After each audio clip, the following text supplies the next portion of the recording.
नमस्कार एवरीवन, सभी का स्वागत है चैनल में। इस वीडियो में मैं आप लोगों को मेरे एक्सपीरियंस के थ्रू कि अगर आपको गुस्सा आए हाउ टू कंट्रोल एंगर, या फिर अगर आपको गुस्सा आए तो उससे किस तरीके से डील करना चाहिए। कंट्रोल नहीं किया जाता, यू कैन नॉट कंट्रोल। आपको कंट्रोल करना भी नहीं है। कंट्रोल करने का मतलब ये है कि आप उसको दबा रहे हो, उसको दबाना बिल्कुल भी नहीं है। हो क्या रहा है वो चीज़ देखनी है। अब इसको किस तरीके से किया जाएगा उसको देखते हैं। सपोज कि कुछ ऐसी घटना घटित हो गई, हमें सबसे पहली बात तो ये है कि सबसे पहले ये देखना है कि हमें गुस्सा आ क्यों रहा है। अगर हमें ये पता चल जाए तो उसके बाद हम देख सकते हैं कि उस गुस्से से हमें किस तरीके से बाहर निकलना है। तो हमें गुस्सा तब आता है जब कोई भी चीज़ हमारे अनुसार नहीं होती है। कोई भी चीज़ हमारे अनुसार नहीं होती है, और अगर हमारे अनुसार नहीं हो रही है तो वो हमारे अंदर कुछ चीज़ राइज़ करने लगती है कि अबे यार, इसने मेरे को तो ये नहीं चाहिए था, इसने ऐसा ही कर दिया। तो अब गुस्सा राइज़ होने लगेगा। सबसे पहली बात तो ये आपने ये पकड़नी है, अच्छा मेरे अनुसार नहीं हुआ है। अगर ये मेरे अनुसार होता तो क्या हो जाता, और नहीं भी हुआ तो भी क्या हो गया। आपके माइंड में कुछ ऐसी चीज़ थी, ऐसा इल्यूज़न था कि उस आपके माइंड ने ऐसा इल्यूज़न क्रिएट कर दिया कि अबे ये तो तेरे अगेंस्ट जा रहा है, मेरे अगेंस्ट जा रहा है, अब तो गया ये। बस मेरे अगेंस्ट कैसे जा सकता है, गुस्सा राइज होने लगेगा। माइंड क्या कर रहा है, फॉल्स आइडेंटिटी क्रिएट कर रहा है, फॉल्स ईगो क्रिएट कर रहा है, और उसकी वजह से आपके अंदर जो है गुस्सा राइज होने लगा है। ये इल्यूज़न की वजह से आपके इमोशंस हाई होने लगे हैं। देखना कभी अगर आप अपने गुस्से को एनालाइज करोगे तो आपको मैं नज़र आएगा वहाँ पर, और ये मैं जितना स्ट्रांग होगा उतना ज़्यादा ही गुस्सा स्ट्रांग होगा, उतना ज़्यादा ही गुस्सा स्ट्रांग होगा। और होता क्या है कि अगर मान लो कि बहुत टाइम से आपकी कुछ अनबन चल रही थी, और अब किसी दिन क्या होता है कि अचानक से कोई घटना घट गई और वो उससे आपको गुस्सा आ गया, थोड़ा सा गुस्सा आया। अब आपका माइंड क्या करेगा, पिछली जो पुरानी घटनाएं हुई होंगी सारी की सारी आपके सामने फ्लैशबैक में लेकर आएगा। इसने तो ऐसा भी किया था, इसने वैसा भी किया था, ये भी करता है वो भी करता है, और अब आपके अंदर जो गुस्सा है ये डेवलप होने लगा, बहुत ज़बरदस्त डेवलप होने लगा। तो बहुत सारे लोग ऐसे हैं कि गुस्से में चीज़ें तोड़ फोड़ देते हैं। तो उन्होंने अपने गुस्सा बाहर निकालने का एक तरीका सोच लिया कि चीज़ें तोड़ दूंगा, चिल्ला दूंगा, हवा में दीवार में मुक्के मार दिए, इससे नुकसान हो रहा है। और दूसरा नुकसान तो हो रहा है आपका भी, और आपका रिलेशन जो है वो ख़राब हो रहा है। दूसरा कि आप माइंड के जो है वो गुलाम हो चुके हैं, कि माइंड जिस तरीके से आपको चलाना चाहता है वो उस तरीके से आपको चला रहा है। ऐसे स्टेट में क्या करना जाना चाहिए, अगर आपको कभी किसी चीज़ की वजह से गुस्सा आ रहा है तो आपको क्या करना चाहिए।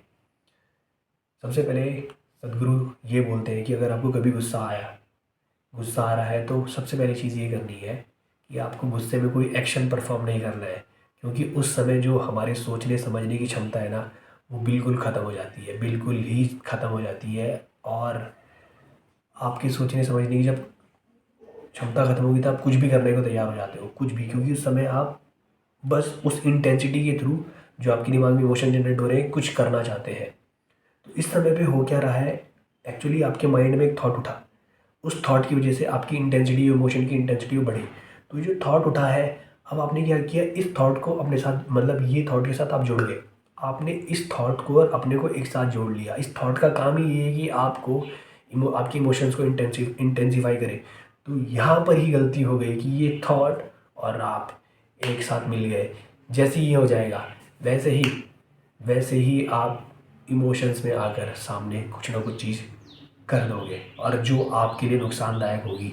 सबसे पहले ये कहा जाता है कि अगर आपकी गुस्से की इंटेंसिटी बहुत ज़्यादा है, डोंट परफॉर्म एनी एक्शन, भले ही वो कितना भी आ रहा है। अब होता है कि क्या है कि कभी कभी हमारी इंटेंसिटी बहुत ज़्यादा होती है, इंटेंसिटी धीरे धीरे बढ़ती है। ऐसा क्यों हो रहा है, क्योंकि ना एक्चुअली हो क्या रहा है कि हमारा माइंड हमारे सामने सारी की सारी पुरानी चीज़ें फ्लैश बैक पे लेकर आ रहा है कि इसने ऐसा किया था, इसने वैसा किया था, ऐसा ऐसा ऐसा हर एक चीज़। और आपके मन में वो चलने लगेगा, अभी ये तो ऐसा भी करता है, आप बड़बड़ाने भी लग सकते हो। कई लोग अपना गुस्सा बाहर नहीं निकाल पाते या कुछ बोल नहीं पाते, तो अकेले में जाके बड़बड़ाते हैं कि ये ऐसा करता है, ये वैसा करता है, इसने पिछली बार भी ऐसा किया था, ये हर बार ऐसा करता है, और इसकी तो हमेशा की आदत ही यही है।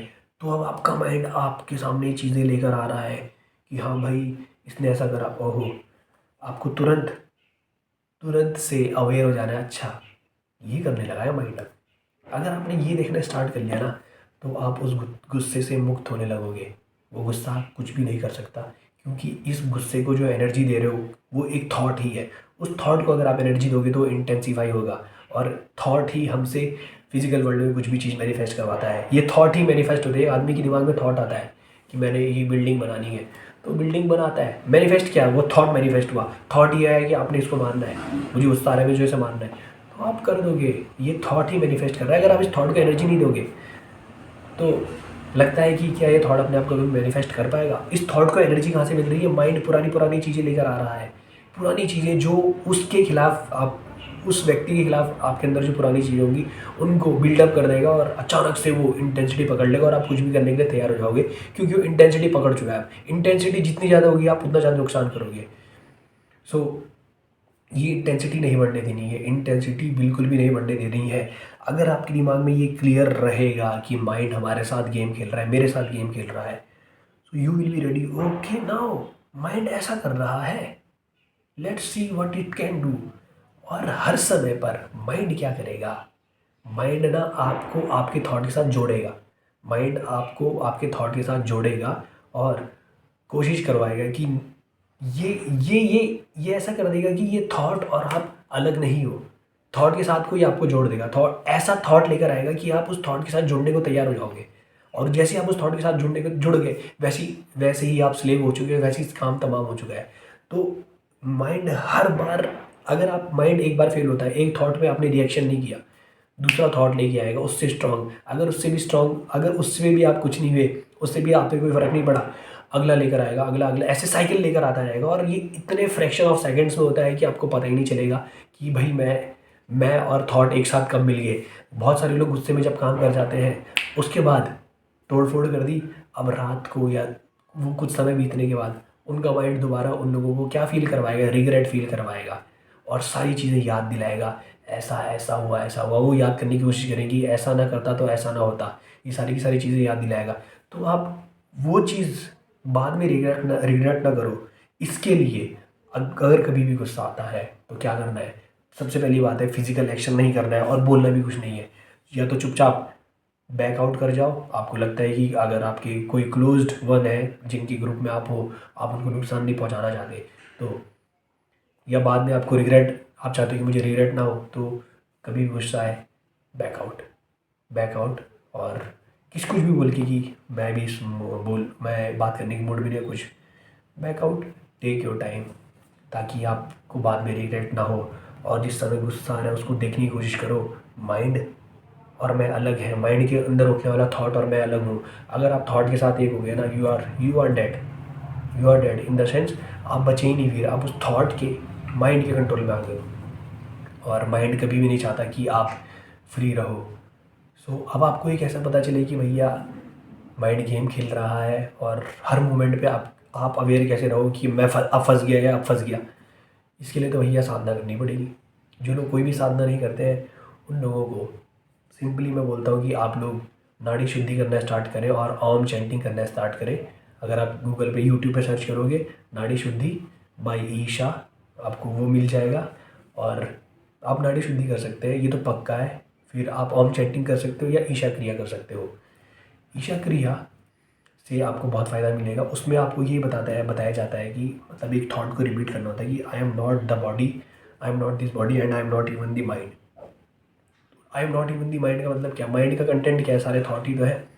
सो अगर आपको ये क्लियर हो जाएगी मैं माइंड हूँ ही नहीं, उसमें उठने वाला जो थॉट है भाई उसकी तो बात ही नहीं आती है ना। ये आपके अंदर बिठाना है आपको कि सबसे पहले तो आपने ये देख लेना, अच्छा ये थॉट उठा है, okay, no, I am not this thought. मैं इस थॉट का स्लेव नहीं हूँ। ये थॉट जिस डायरेक्शन मुझे लेकर जाना चाहता है, मैं उसका स्लेव नहीं हूँ। अभी मैं इस थॉट पे कंटेम्पलेट करूँगा कि हाँ भाई इस थॉट के रिज़ल्ट क्या हो सकते हैं। लेकिन ये इतना आसान नहीं होता है कि आप सेकंड्स में ही कंटेम्पलेट करके रिज़ल्ट लेकर आए। अगर आप रिज़ल्ट तक पहुँचे, आप अपनी अवेयरनेस को अगर इंक्रीज़ करोगे, अवेयरनेस कैसे होगी इंक्रीज़? बेसिकली आप कोई भी साधना ले सकते हैं। मैं सदगुरु को फॉलो करता हूँ, तो मैंने स्टार्ट किया था ईशा क्रिया से। Then I went for Shambhavi Mahamudra, और अब मैं हठ योगा की प्रैक्टिसेस भी करता हूँ। हठ योगा बहुत ज़बरदस्त चीज़ है, जिससे आपकी जो अवेयरनेस है वो बहुत अच्छे लेवल पर इंक्रीज़ करती है, बहुत अच्छे लेवल पर इंक्रीज़ करती है।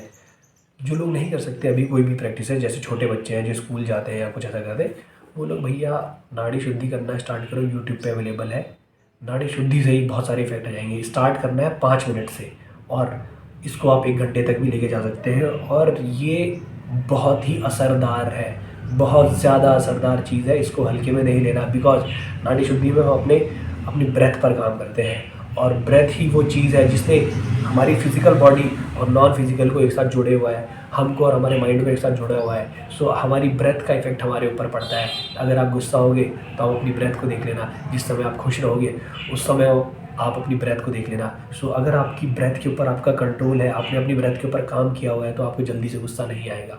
इस चीज़ को ध्यान रखना। और जितना गहरा आपका सांस होगा आप उतने ज़्यादा रिलैक्स्ड होगे। तो अगर आप नाड़ी शुद्धि करते हो ना, तो आपका रिलैक्सेशन नेक्स्ट लेवल का होगा। चाहे कैसी भी घटना घट जाए, आपके अंदर कोई चीज़ आपको हड़बड़ा मतलब आप हड़बड़ाहट में नहीं आ सकते हो, चाहे कुछ भी हो जाए। ऐसा नहीं है कि हम सामने होने वाले एक्शन की वजह से हमारे ऊपर जो हो रहा है उसको रजिस्ट नहीं करेंगे, नो, ऐसा बिल्कुल नहीं कह रहा हूँ। लेकिन आप उसकी वजह से डरोगे नहीं। कुछ हो गया सामने, कुछ लोग होते हैं कि कभी एक्सीडेंट हो जाता है किसी का, तो लोग वहाँ पर ऐसे काम जाते हैं कि मैं क्या करूँ। अभी भाई उसको जाके बचाना है, उसको जाके कैसे बचाओगे जब आप अपने कंट्रोल में रहोगे। तो अपने आप को कंट्रोल में लाने के लिए आपने क्या करना है, आप बाहरी चीज़ों से इफेक्ट ना हो। ऐसे नहीं कि कोई हमें मार के जाएगा तो हम मार खा लेंगे, नो, ऐसा बिल्कुल नहीं बनना है। ऐसा बनने के लिए बोलता कौन है? बड़े बड़े जो योद्धा हुए, बड़े बड़े जो ऋषि मुनि हुए, क्या उनको मार के जा सकता था? नहीं मार के जा सकता था। बड़े बड़े जो ऋषि मुनि हुए वो राजा महाराजाओं के बच्चों को युद्ध में शिक्षा देते थे। वो उनका कंपोजर रहता था कि चाहे कुछ भी हो जाए ना, nothing can happen to me. और बाहर से अगर कोई हमें फिजिकली डिस्ट्रॉय करना आएगा, ऑब्वियसली भाई वी विल रजिस्ट। बट हाँ, आप रजिस्ट तो तभी कर सकते हो ना जब आप होशो हवास में हो। तो होश होना अति आवश्यक है। उसके लिए आप अपनी सांसों पर काम करना स्टार्ट करें। उसके लिए नाड़ी शुद्धि इज़ द बेस्ट थिंग। नाड़ी शुद्धि बाय ईशा। ओके, नाड़ी शुद्धि बाय ईशा। आपको अगर किसी और को फॉलो करना है, आपको सदगुरु पसंद नहीं है, तो यूट्यूब पे आप सर्च कर सकते हैं श्री एस.एन. गोयनका जी। और वो अनापान करवाते हैं, अनापान बाय श्री एस.एन. गोयनका। इसको जाकर आप सीख सकते हैं। ओके, और कोई और अगर किसी और को फॉलो करना है तो श्री एम जो है वो भी क्रिया योगा में लोगों को इनिशिएट करते हैं। अगर उनका कोई ब्रीदिंग टेक्निक ऐसे ही अवेलेबल है तो आप उसको भी फॉलो कर सकते हैं। लेकिन बड़े बड़े जो प्राणायाम होते हैं उनमें कूदने से पहले अपने आप को तैयार करना होता है और सही जगह से आपको चीज़ें रिसीव करनी चाहिए। इसीलिए मैं आपको बोल रहा हूँ बेसिक उपयोगा से स्टार्ट करें। ओके, उपयोगा में नाड़ी शुद्धि और ओम चैंटिंग इतना करें, देखना धीरे धीरे आपको अपने अंदर बदलाव नज़र आने लगेंगे।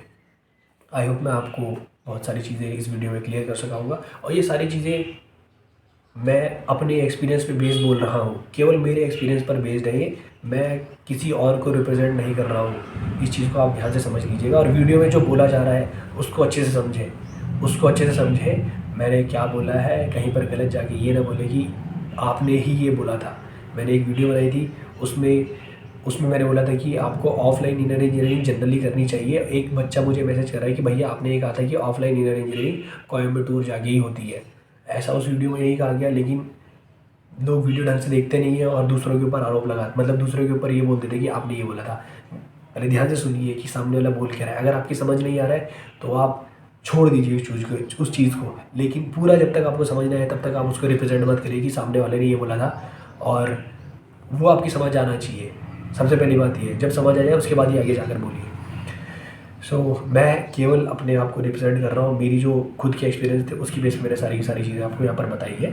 और अगर आपको ये फ़ायदेमंद लगा तो प्लीज़ पहले अपने आप पे करके देखिए, उसके बाद आप किसी और को भी बता सकते हैं। तो मिलते हैं फिर अगली वीडियो में। हो सके लाइक, शेयर और सब्सक्राइब ज़रूर करें, मुझे सपोर्ट करें। ऐसे बहुत सारे कंटेंट मैं आप लोगों के सामने लेकर आने वाला हूँ। मिलते हैं फिर अगली वीडियो, तब तक के लिए नमस्कार, धन्यवाद।